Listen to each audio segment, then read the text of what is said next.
Nothing like being intimate with your old car to make you feel good about it. Just saying. I think that would work right there. Get a little tiny wrench.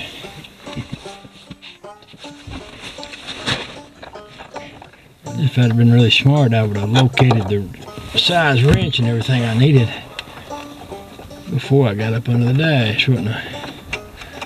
Some people are smart like that. Like Mr. Comatose, he would have all his tools ready before he crawled under the dash. But you think I'm gonna do that? Nah. Ain't gonna happen, not on my watch. I'm just saying. This time I came more heavily prepared. This expression, heavily prepared. Heavenly. I might be heavenly prepared. I'm pretty heavenly these days. The older I get, the more heavenly I get. I mean that in a religious way.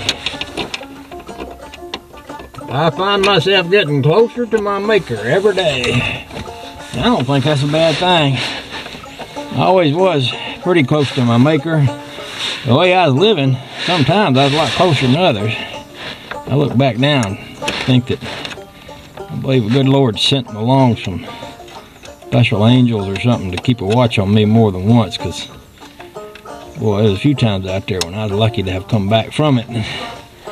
I know it's more than one time. I'm pretty sure I had contact with angels, at least, well, a couple of angels, a couple of different angels. It could have been the same angel both times. Could have been more than twice, but I had things happen on the road. Maybe I'll tell you all about that one day. I had things happen when I was on the road that probably saved my life in many different ways, many different times. Okay, I like that. I like that just fine. So I can put my little toggling switch right there. Run this wire right here to it. I don't know what that wire goes to. It's a pretty little connection there. I don't know what it's supposed to be connected. Alright, so get a little toggling switch and stick it right in there. I think it's in my pocket here somewhere. I don't think I'll let it go far.